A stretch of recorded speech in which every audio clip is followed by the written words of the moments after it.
Hi guys, मी तेजल. मी माझे काही daily routines, मी daily रोटेशनमध्ये मी काय करते, माझ्याकडे 2 मांजरी आहे, मी त्यांच्यासोबत काय काय करते, ते दिवसभर मांजरी काय काय करतात, मी त्यांची कशी काळजी घेते, ते माझ्यासोबत काय काय रिॲक्शन देतात, ते माझ्यासोबत कुठे कुठे असतात, ते माझ्या मागे मागे कुठपर्यंत असतात. जसं की मी थोडंसं बेसिकली शॉर्ट स्टोरीमध्ये सांगते की जसं की मी आत्ता बेडरूममध्ये शूट करत आहे. तर माझ्या शेजारी तुम्हाला दिसतोय बिट्टू बसलेला आहे. ॲज पर तो मेल आहे, पण त्याचं आणि माझं बॉन्डिंग खूप जास्त आहे. म्हणजे मी आता बेडरूममध्ये आहे तर तो माझ्यापाशी येऊन बसणार, मी हॉलमध्ये गेले तर तो हॉलमध्ये येऊन पण माझ्यासोबत बसणार, आणि इन केस मी किचनमध्ये असलं तो किचनमध्ये पण माझ्या पायाच्या पाशी येऊन बसणार. हे त्याचं चालूच असतं. पण ॲज अ फिमेल पण कॅट आहे माझ्याकडे, परिणाम आहे तिचं. पण तिचं रोटेशन कसं आहे की ती रात्री खूप छान पद्धतीने झोपते, आणि दिवसाची ती झोपत नाही. तिचं गॅलरीमध्ये जाऊन बसणं असतं, कुठेतरी चढणं असतं, टी व्हीला लटकणं असतं, किंवा फ्लॉवर पॉट आहे टी व्हीपाशी तिथे जाऊन तो पाडणं असतं. नाहीतर कंटिन्युअसली ती बाथरूम आहे त्याच्या डोअरपाशीच बसलेली असते. आय थिंक तिला गरम होतं. पण आता थंडीचा मोसम पण चालू आहे, पण बिट्टू ओन्ली फॉर गादीवरच बसतो, म्हणजे गादीवरच झोपतो, गादीवरच बसतो. इथे तो बेडरूममध्ये पण बेडवर बसलेला आहे, आणि आम्ही हॉलमध्ये बसलो असून ना, तर मी हॉलमध्ये सोप्यावर बसले असून तो माझ्यासोबत सोप्यावरच येऊन झोपतो, तो खाली झोपत नाही. कदाचित ते त्यांच्या कलर वॉईज पण असेल, कारण की असं म्हणतात की ब्लॅक कलर आपण घातला कपड्यांमध्ये तर त्या व्यक्तीला खूप गरम होतं, तसं असेल. आणि व्हाईटवाल्यांना थंडी वाजते, तसंच त्यांचं कलरमध्ये पण असेल. तर असे हे दोघंजण आहे. तर मी तुम्हाला त्याची काही शॉर्ट क्लिप्स असेल ते मी तुम्हाला एका व्हिडिओमध्ये दाखवते, ते काय करतात, कसं करतात. बिट्टूचं बेसिकली खूप कमी आहे, पण तो झोपतो खूप छान. आत्ता पण बघा कसा आवटळून झोपलाय तो मला. तर असं त्यांचं नेहमी चालू असतं. तर तुम्हाला माझा चॅनल आवडला असेल तर सबस्क्राईब मी.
हॉलमध्ये बसेल, म्हणजे मी आता हॉलमध्ये बसलेले आहे, तर ते हॉलमध्येच माझ्यासोबत बसणार का, म्हणजे जागा कमी असो काही असो ते माझ्यासोबतच बसणार.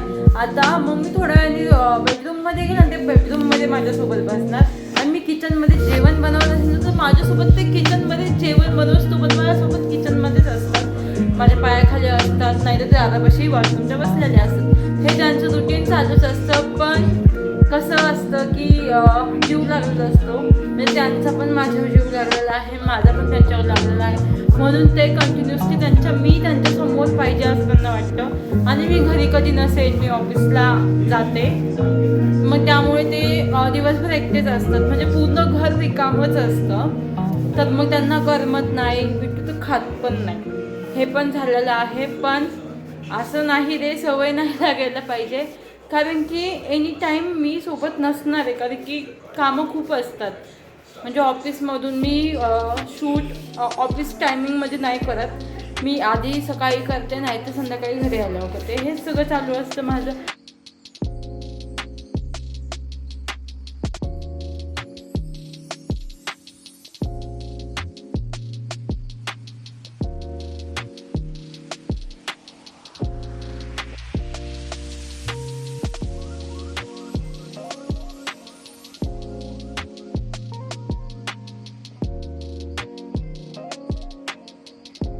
आणि कधी कधी नाही पण वाटत, कारण की सवय लागते, म्हणजे त्यांनाही माझी सवय आहे आणि मलाही त्यांची सवय आहे.